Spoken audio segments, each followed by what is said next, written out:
അസ്സലാമു അലൈക്കും വറഹ്മത്തുള്ളാഹി വബറകാതുഹു. നമ്മൾ ജീവിക്കുന്ന ഇന്നത്തെ അവസ്ഥ വിശേഷണം എന്ന് പറയുന്നത് പലപ്പോഴും പറയണമെന്ന് വിചാരിക്കും. വളരെ മലീമസമായ, വളരെ ദുഃഖകരമായ, കുറച്ചു കാലങ്ങൾക്കിപ്പുറം എവിടെ നോക്കിയാലും പലപ്പോഴും കേൾക്കുന്നത് മുഴുവൻ നാം കാണുന്നതും കേൾക്കുന്നതൊക്കെ അത്ര സുഖകരമല്ലാത്ത വാർത്തകളും കാഴ്ചകളുമൊക്കെയാണ്. ഇത് പറയാൻ കാരണം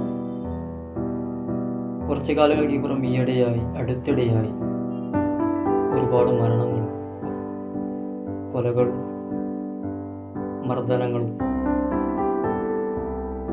കേൾക്കാൻ നമ്മൾ ഇഷ്ടപ്പെടാത്ത, അല്ലെങ്കിൽ നമ്മൾ അറിയാൻ ഇഷ്ടപ്പെടാത്ത പല കാര്യങ്ങളും പറഞ്ഞു വരുന്നത് മറ്റൊന്നുമില്ല. നമ്മുടെ ഇന്നത്തെ സാഹചര്യം, ചുറ്റുപാട് നമുക്കറിയാം. അടുത്തിടെ തന്നെ ഒരുപാട് കൊലകൾ, ഒരുപാട് ദാരുണമായ സംഭവങ്ങൾ. ഇത് കാണുമ്പോൾ ഓർമ്മ വരുന്നത് ആദരവായ നബി സല്ലല്ലാഹു അലൈഹി വസല്ലമ തങ്ങൾ പറഞ്ഞ ഒരു വാക്കാണ്, ലാ ഖാതില വല മഖ്തൂല. കൊന്നവൻ അറിയില്ല എന്തിനു കൊന്നു. എന്നാൽ ഇതുപോലെ തന്നെ കൊല്ലപ്പെട്ടവനും അറിയില്ല എന്തിനാണ് ഞാൻ കൊല്ലപ്പെട്ടത്. സത്യമായി നമ്മളൊന്ന് ആലോചിച്ച് നോക്കിയേ. ഇന്നത്തെ സാഹചര്യത്തിൽ ഇതല്ലേ നമുക്ക് മുമ്പിൽ നടക്കുന്നത്? വയ്യ നടന്നു പോകുന്ന ഒരു സ്കൂളിൽ കൊല്ലപ്പെട്ട ഷഹബാസ് എന്ന് പറയുന്ന ഒരു കുഞ്ഞുമോൻ. നമ്മൾ പഠിക്കുന്ന കാലത്തും കച്ചറകളുണ്ടായി, കശപിശകളുണ്ടായി, അടിയുണ്ടായി, കുലുമാലുണ്ടായി. പക്ഷെ അപ്പോഴൊന്നും കേൾക്കാത്ത വളരെ ദാരുണമായ പല വാർത്തകളും നമ്മളിപ്പോൾ കേൾക്കാൻ തുടങ്ങി, നമ്മൾ കാണാനും തുടങ്ങി. എന്തുകൊണ്ട് ഇങ്ങനെ സംഭവിക്കുന്നു? അതാണ് ഞാൻ നേരത്തെ സൂചിപ്പിച്ചത്. ആദരവായ തങ്ങൾ പറഞ്ഞ ആ വാക്ക്, അടുത്ത ദീർഘമായ വീക്ഷണം എത്രത്തോളം സത്യമാണ്, എത്രത്തോളം വസ്തുതയുള്ളതാണ് എന്നത് ഈ വർത്തമാന കാലഘട്ടം നമ്മളെ നിരന്തരം അറിയിച്ചുകൊണ്ടിരിക്കുകയാണ്. ലോകം അവസാനിക്കാനായി എന്ന് നമ്മൾ പലപ്പോഴും കേൾക്കാറുണ്ട്. പക്ഷെ ഇവിടെ ഒരു കാര്യം നമ്മൾ മനസ്സിലാക്കേണ്ടതുണ്ട്. ഈ കൊലകളൊക്കെ, അകാരണമായിട്ടുള്ള ഈ കൊലപാതകങ്ങളും അക്രമങ്ങളൊക്കെ കൂടിക്കൂടി വരുമ്പോൾ തീർത്തും നമുക്ക് തള്ളിക്കളയാൻ പറ്റാത്ത ഒരു വസ്തുതയാണ്, അവസാന കാലഘട്ടത്തിൻ്റെ അടയാളം തന്നെയാണ്. ഹബീബായ തങ്ങൾ പറഞ്ഞതിൻ്റെ യഥാർത്ഥ അടയാളം തന്നെയാണ്. ആ ഒരു കാലത്തിൽ തന്നെയാണ് നമ്മൾ ജീവിക്കുന്നത്.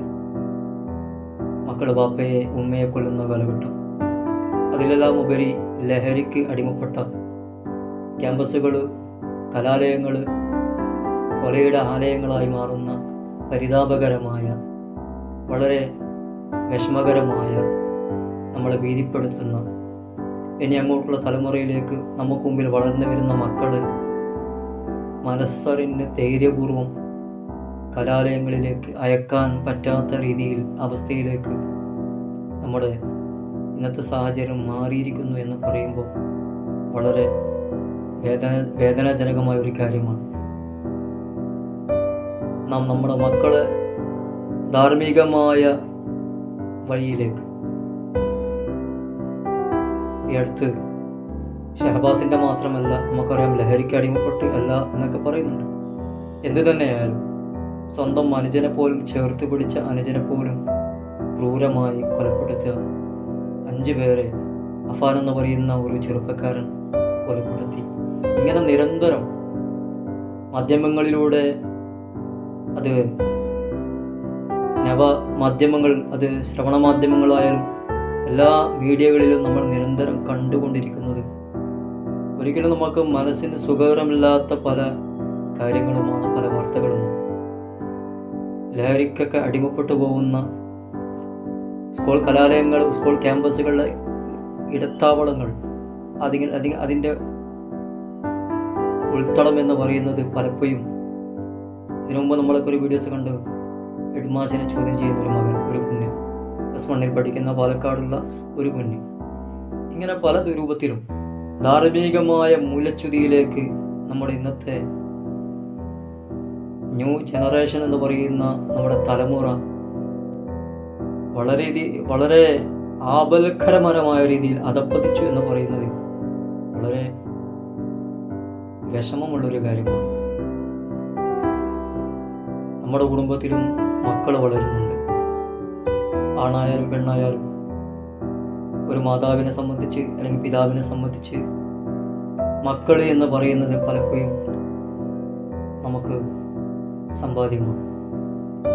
ഷഹബാസ് എന്ന് പറയുന്ന കുഞ്ഞുമോന് സംഭവിച്ചപ്പോൾ ആ കുഞ്ഞിൻ്റെ പിതാവിൻ്റെ നെഞ്ചിൻ്റെ പിടക്കൽ നമ്മൾ കണ്ടിട്ടുണ്ട്. ഈ ഒരു ദാരുണമായ അവസ്ഥയെ ഇല്ലായ്മ ചെയ്യേണ്ടത് ഒരു പരിധിവരെ നിയമപാലകർ എന്ന് പറയുന്ന നമ്മുടെ പോലീസുകാരായാലും മറ്റുള്ള ഏത് വിഭാഗത്തിൽപ്പെട്ടവരായാലും അവർക്കൊക്കെ ഒരു പരിധിയും ഒരു ലൈനുണ്ട്. അതിൻ്റെ പുറത്തേക്ക് ചിലപ്പം അവർക്ക് പറ്റിയെന്ന് വരില്ല. ചിലയിടങ്ങളിലൊക്കെ നാട്ടുകാർ പ്രതിഷേധിക്കാൻ തുടങ്ങി. ലഹരി കടത്തുന്ന ചെറുപ്പക്കാരനായാലും ആരായാലും അവർക്കെതിരെ നാട്ടുകാർ ശക്തമായ രീതിയിൽ പ്രതിഷേധിക്കുന്നത് പലപ്പോഴും കണ്ടിട്ടുണ്ട്. അൽഹംദുലില്ലാഹ്, നല്ലൊരു കാര്യമാണ്. അങ്ങനെ പ്രതികരണം അല്ലെങ്കിൽ പ്രതികരിക്കേണ്ട ഒരു കാലം അതിക്രമിച്ചു എന്നതാണ് എനിക്ക് പറയാനുള്ളത്. അപ്പോൾ ഇനി വരുന്ന തലമുറ നമ്മുടെ മക്കളാണ്, ഇനി വരുന്ന തലമുറയാണ്, ഈ ഭാവി തലമുറയാണ് ഈ നാടിൻ്റെ മറ്റുള്ള എല്ലാ കാര്യങ്ങളും മുന്നോട്ട് കൊണ്ടുപോകുന്നത്. ഇവിടെ നമുക്ക് ചെയ്യാൻ പറ്റുന്നത് നമ്മുടെ മക്കള് ധാർമ്മികമായി അവരെ മതപരമായ എല്ലാ മതത്തിൻ്റെ ലേബിൾ പഠിപ്പിക്കുന്ന നന്മയാണ്. ആ മതപരമായ രീതിയിൽ ധാർമ്മികമായി നമ്മളെ മക്കളെ വളർത്തിയെടുക്കാൻ പ്രാപ്തരാക്കി എടുക്കുക എന്നതല്ലാതെ അതിനപ്പുറത്തേക്ക് ഒന്നും തന്നെ ഇല്ല. കാരണം ദിവസങ്ങൾ കഴിയുന്തോറും ഇനി കുറച്ച് കാലങ്ങൾ അങ്ങോട്ട് കഴിഞ്ഞാൽ നമ്മുടെ മക്കളെ കലാലയങ്ങളിലേക്ക് പറഞ്ഞു വിടാൻ പേടിക്കും, ക്യാമ്പസുകളുടെ അകത്തളങ്ങളിലേക്ക് പറഞ്ഞു വിടാൻ പേടിക്കും. കാരണം ഇതൊക്കെയാണ് കേൾക്കുന്നത്, ഇതൊക്കെയാണ് സംഭവിക്കുന്നത്. ഒരു പരിധിവരെ അതിന് പരിഹാരം എന്ന് പറയുന്നത് നമ്മുടെ മക്കളുടെ കാര്യത്തിൽ ഓരോ രക്ഷിതാവും ഒന്ന് തീരുമാനിച്ചു കഴിഞ്ഞാൽ, ഈ അടുത്തൊരു വീഡിയോസ് കണ്ട ഒരു മകൻ, ഒരു ഉമ്മ, ഒരു മോനെ കുട്ടികളുടെ ഇടയിൽ ഇങ്ങനെ ഭക്ഷണം കഴിക്കാനും കളിക്കാനൊക്കെ പോകുന്നിടയിൽ ആ മകനെ ആ ഉമ്മ തോളിലൂടെ കൈയിട്ട് ചേർത്ത് പിടിച്ച് കൊണ്ടുപോകും.